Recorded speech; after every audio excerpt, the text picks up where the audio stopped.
La primera lectura de los Hechos de los Apóstoles. Al final, en el versículo 11 del capítulo 12, Pedro recapacita y dice: pues era verdad, el Señor ha enviado a su ángel para librarme de las manos de Herodes y de la expectación de los judíos. Era verdad. El ángel, cualquier persona. Nos vamos quitando esa imagen de el ángel alado, de pipí chiquito. Nos vamos quitando esa idea. Cualquier persona que se presenta, aparece a ayudar. No me digan que ustedes no han experimentado eso. El Señor mandó un ángel. Yo estaba en aprietos, mandó un ángel. No tenía con qué mercar, mandó un ángel. Me faltaba algo para ajustar el semestre de mi hijo, mandó un ángel. Estaba en la clínica, no me iban a recibir, apareció un enfermero, mandó un ángel. El Señor me libró de todas mis ansias, todos. El Señor me libró de todas mis ansias. Ahí está el Señor operando a nuestro favor, como decíamos el jueves en la hora santa, preparándonos para el gran viernes del corazón de Jesús. El Señor operando a nuestro favor, no en contra nuestra, siempre a nuestro favor. Luego, hermanos, la segunda lectura de la carta del apóstol Pablo a Timoteo. Pablo sabe bien, y lo dice al final: el Señor seguirá librándome de todo mal, me salvará y me llevará a su reino del cielo. En la primera lectura, Pedro, sintiéndose librado de las manos de Herodes. En la segunda lectura, ya no es Pedro, ahora es Pablo, que se siente librado de todo mal. Y dice: me salvará y me llevará a su reino del cielo. Tanto Pedro como Pablo experimentan eso en su vida, que el Señor Jesús los está librando. Pedro experimenta que el Señor lo libra de las manos de Herodes y de la expectación de los judíos. Pablo experimenta en esta carta a Timoteo y lo dice: el Señor seguirá, porque ya lo había hecho, y ahora vamos a hablar de eso. Seguirá librándome de todo mal. Ojalá que esa sea la experiencia nuestra. Dios trabajando a nuestro favor y librándonos de tantas cosas. Luego, hermanos, en el Evangelio están en la región de Cesarea de Filipo, una región linda. Y Jesús le pregunta a los discípulos: ¿quién dice la gente que soy yo? ¿Qué están diciendo de mí? Ellos responden: unos que Juan el Bautista, es decir, que invitas a la conversión; otros que Elías, que detestas la falsedad y la hipocresía, igual que Elías, que desenmascaró los profetas falsos de Baal; otros que Jeremías; otros dicen que eres uno de los profetas. Pero Jesús va a preguntar: ¿y ustedes quién dicen que soy yo? Y tan interesante lo que hemos escuchado en la primera y en la segunda lectura, la experiencia de Pedro y la experiencia de Pablo. Y yo creo que es necesario, más allá de lo que hemos escuchado, de lo que nos han dicho, que cada uno pueda decir: ¿quién es Jesús para mí? ¿Quién es Jesús para mí? Más allá de lo que hemos escuchado, de lo que nos han dicho, de lo que hemos predicado. Ya cada uno tendrá su propia experiencia y es una gran pregunta. ¿Quién es Jesús para ti? Porque no se trata de conceptos, se trata de experiencias. No es teoría, es praxis. Es lo que yo he vivido, lo que me ha pasado en la vida con la persona de Jesús. Lo que significa, lo que ha significado, lo que representa, lo que ha representado Jesús en mi vida. Y bueno, el título de esta predicación es Nada es fácil. ¿Cómo? Nada es fácil. Y vamos a hablar de estos dos apostolazos. Nada es fácil. Esta semana le pregunté a los más cercanos. Cami, no te pregunté a ti porque no estabas, pero te hubiera preguntado. ¿Qué es lo que más difícil te parece en la vida? Y ahora se los pregunto a ustedes. ¿Qué es lo más difícil que a ustedes les parece en la vida? Y cada uno hará su propia reflexión. Alguien me decía, padre, para mí lo más difícil, lo que me parece más difícil es relacionarme. Porque en mis relaciones tengo muchos desencuentros, muchos encontrones, como decimos nosotros. Bueno, cada uno hará su propia reflexión. ¿Qué es lo más difícil que me parece a mí en la vida? Tengo 7. Primero, hacer el cambio. Hacer un cambio en la vida es de las cosas difíciles. Y fíjense, me refiero a Pedro y a Pablo. Uno, apóstol, traidor y arrepentido. El otro, perseguidor y convertido, después del encuentro con Jesús. Pero hicieron el cambio. Y no crean que fue fácil.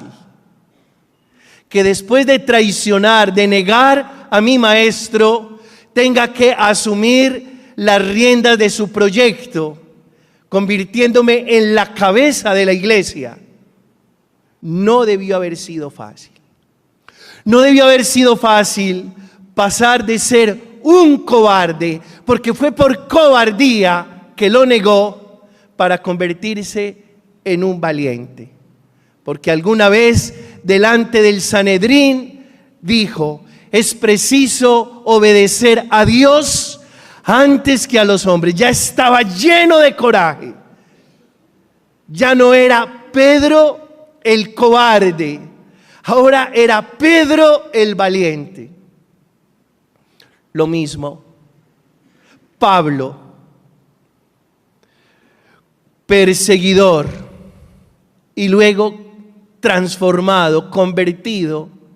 Dice que iba camino de Damasco y una luz lo derribó, se quedó ciego. Fue donde Ananías, que le devolvió la luz de sus ojos, en fin.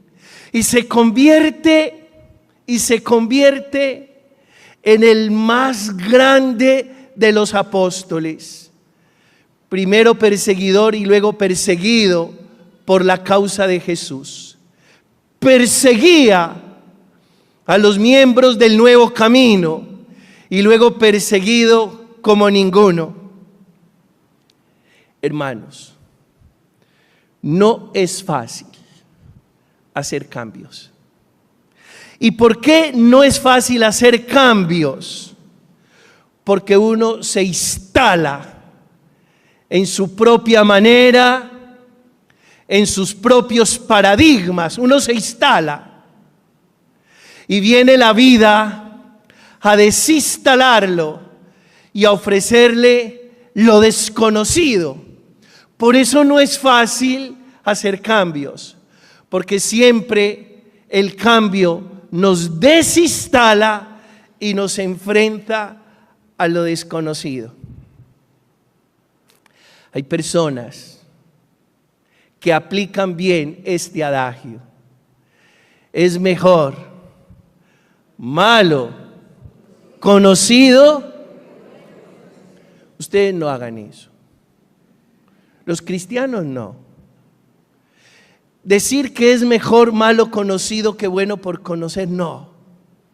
Porque uno se puede instalar y por miedo al cambio no abrazar las cosas buenas que están por venir.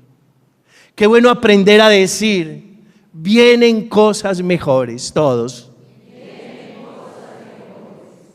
Segundo, no es fácil hacer renuncias.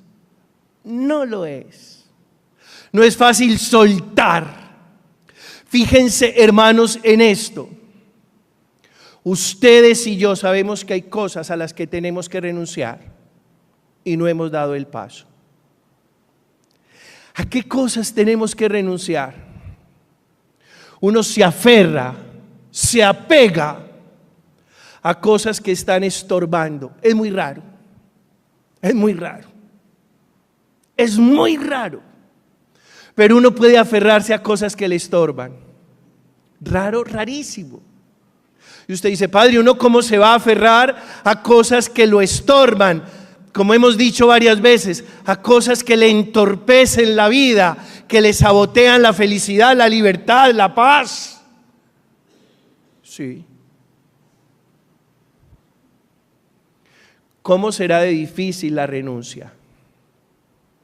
Que Nelson Mandela solía decir, los seres humanos le tememos más a la libertad que a la esclavitud. Y Rumi, siglo XIII, el persa del que les he hablado, dice que la renuncia nos hace libres. También Gerardo Smedley, somos más libres cuando renunciamos. Pero si unimos eso de Gerardo Smedley, somos más libres cuando renunciamos, con lo de Nelson Mandela, nos da más miedo de la libertad que la esclavitud. Ahí es donde entendemos que renunciar no es nada fácil. Renunciar a aquello que no te está haciendo bien y de lo cual estás aferrado. No es fácil. ¿Y por qué hablo de esto? Porque estos dos apostolazos, Pedro y Pablo, tuvieron que hacer renuncias serias en su vida. Pedro tuvo que dejar la barca, las redes. Pedro tuvo que dejar la pesca, tuvo que abandonarlo todo e irse con Jesús. Pablo tuvo que abandonar su estructura legalista para abrirse a la gracia del Maestro, de Jesús, el Señor. Pablo era riguroso, incisivo, recalcitrante con la ley. Lo era. Para él la ley lo era todo. Era de corte fariseo, de la escuela de Gamaliel. Y el encuentro con Jesús lo hace renunciar a todo ello y se abraza a la gracia.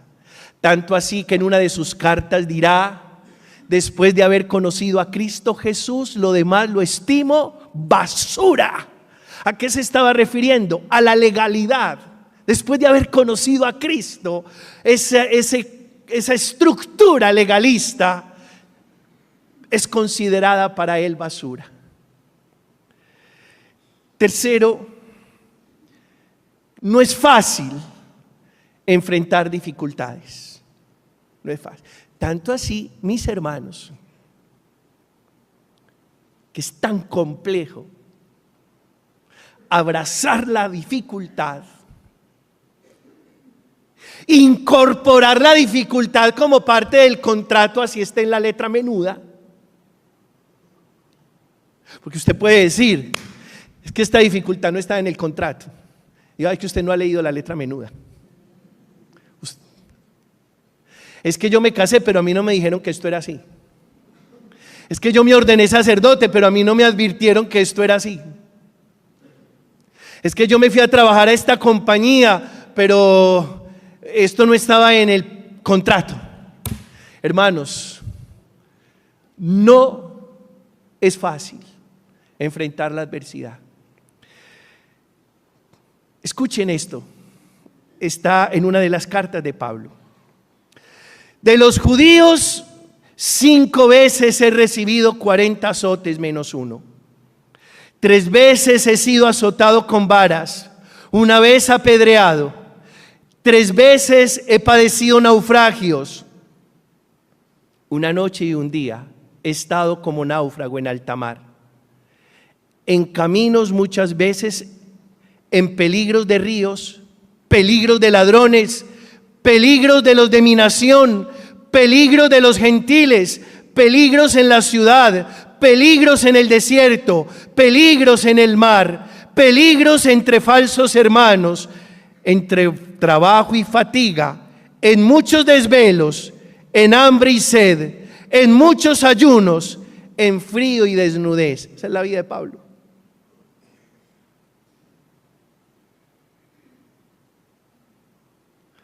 Y a usted le parte una uña ahí. ¿Qué problema? Y a usted lo dejan en visto. ¿Qué problema? Y a usted no lo saludan como usted estaba pensando que quería ser saludado. ¿Y qué problema?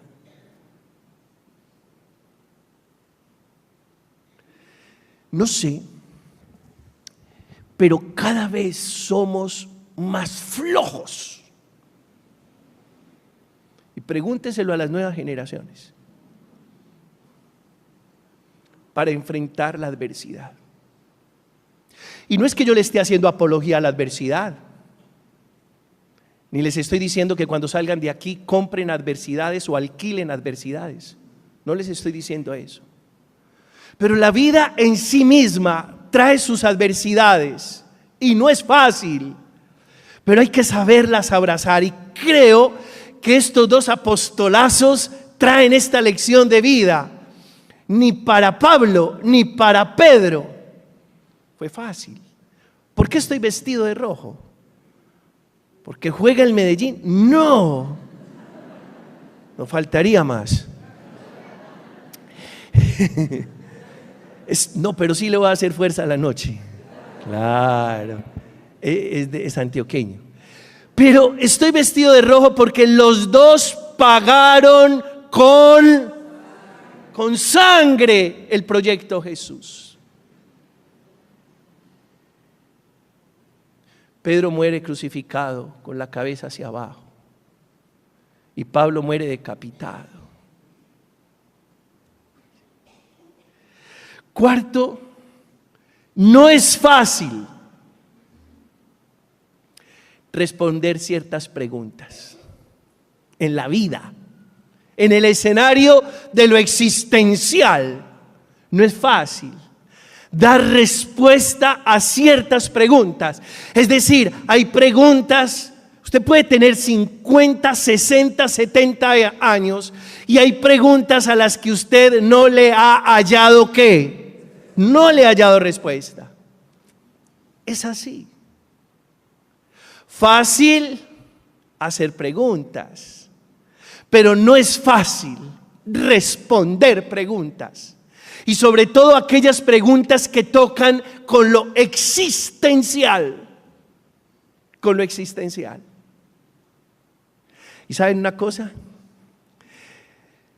Cuando leemos el Evangelio y lo estudiamos juiciosamente, nos damos cuenta que Jesús no da respuestas. ¿Hace qué? ¿Hace qué? Jesús no da respuestas. Hace preguntas. Hace preguntas. ¿Y saben por qué hace preguntas? Porque Jesús quiere abrir en tu conciencia y en tu mente ciertas ventanas para que tú nunca dejes de ser lo que eres y para que aprendas a sacar tus propias conclusiones. No son las respuestas de los demás, son mis respuestas. Tan fácil preguntarle a otro para que me responda. Tan difícil que me pregunten y que yo pueda responder desde mi propia realidad.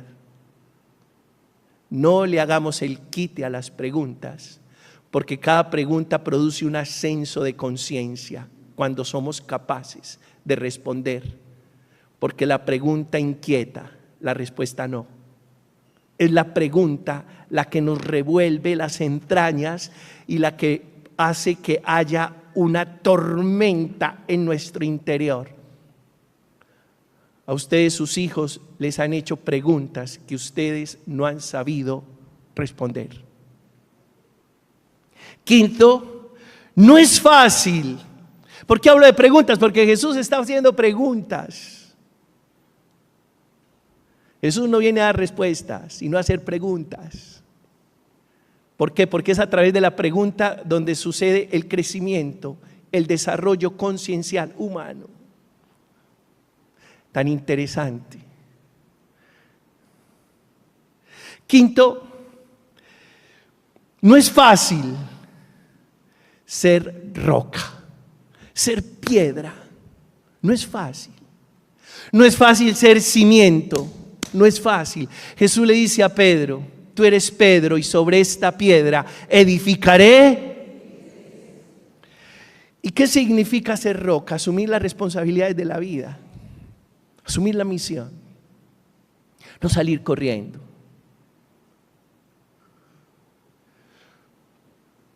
Muchos han salido corriendo. ¿Dónde irá el buey que no are? Muchas veces le huimos a las responsabilidades, a la misión que nos encomienda. Porque no es fácil. No es fácil darse la pela. No es. No es fácil dejar pelos en el alambrado. No es. Pero ahí está la grandeza. No crea que cuando Jesús le dijo a Pedro: tú eres Pedro y sobre esta piedra edificaré mi iglesia, Pedro sacó pecho. No, se le arrugó el corazón y dijo: tamaña responsabilidad la que me han entregado. Porque más que un privilegio, es un compromiso. A veces nosotros creemos que cuando a alguien lo nombran en un cargo importante, eso es un privilegio. Privilegio, compromiso, responsabilidad. Quien asume los cargos como privilegio no hace nada bueno. Quien los asume como responsabilidad entiende que no es fácil, pero que vale la pena. Al final, cuando hemos asumido la tarea, cuando no hemos permitido que nuestra cobardía nos haga salir corriendo, entenderemos que fue importante haberlo hecho. Fue importante haberlo hecho. Sexto, no es fácil ser llave. Y Jesús le dice a Pedro: entregó las llaves. En un texto de Mateo capítulo 23, Jesús se queja de los escribas y fariseos y les dice: a ustedes les dieron las llaves del reino y la escondieron, ni entraron ni dejaron, como decimos los paisas, ni raja ni presta el hacha. Y no es fácil que nos entreguen las llaves, porque cuando nos entregan las llaves es para que nosotros entremos y permitamos la entrada. Y es terrible que nos entreguen las llaves y nos quedemos con las llaves y ni rajemos ni prestemos el hacha. Hay seres humanos que ni hacen ni dejan hacer. Y nos entregaron las llaves para que hagamos y dejemos hacer, para que entremos y dejemos entrar. Ustedes en casa saben que hay miembros de familia que ni rajan ni prestan el hacha. Ustedes saben que en sus trabajos, o puede que seamos nosotros mismos, y que hoy nos cuestionemos seriamente acerca de eso. Yo tengo todas las posibilidades para que algo suceda y ni lo aprovecho ni permito que otros lo aprovechen. ¿Qué me pasa? Me entregaron las llaves, me dieron una oportunidad. Yo creo que las llaves significan oportunidades. Y todas esas oportunidades que tenemos se convierten en responsabilidades inmensas y no es fácil, pero hay que abrir para entrar y dejar entrar. Hay que rajar y prestar el hacha. Hay que hacer y dejar hacer. Finalmente 7. No es fácil atar y desatar. No es fácil. Jesús al final le dice a Pedro: te daré las llaves del reino de los cielos. Lo que ates en la tierra quedará atado en el cielo, y lo que desates en la tierra quedará desatado en los cielos. ¿Qué significa atar y desatar? Significa prohibir y admitir. Y no es fácil. Usted como padre de familia, ahora que está criando niños, ahora que tiene adolescentes en su casa, le dieron la potestad para atar y desatar. Es decir, le dieron la potestad para prohibir y admitir. Y la pregunta es, ¿qué prohíbes y qué admites? Porque vives en un ambiente donde se admite lo malo y se prohíbe lo bueno. ¿Cómo estaremos de enredados en esta sociedad, en lo mundial y en lo nacional y en lo familiar, que estamos admitiendo el antivalor y estamos prohibiendo el valor? Hoy exaltamos los antivalores y escondemos los valores. Si te dieron la potestad para atar y desatar, es porque te dieron la potestad para prohibir y para admitir. Y la pregunta es, no es fácil, ¿qué estás prohibiendo y qué estás admitiendo? 7 cosas que no son fáciles. Pero ¿quién dijo que la vida era fácil? Y el que nos venda la idea de que esto es fácil, nos está engañando. Pero precisamente la vida que no es fácil se convierte en un gran reto. Y ese reto lo trae Jesús para nosotros. A Él la gloria y la honra por los siglos de los siglos. Amén.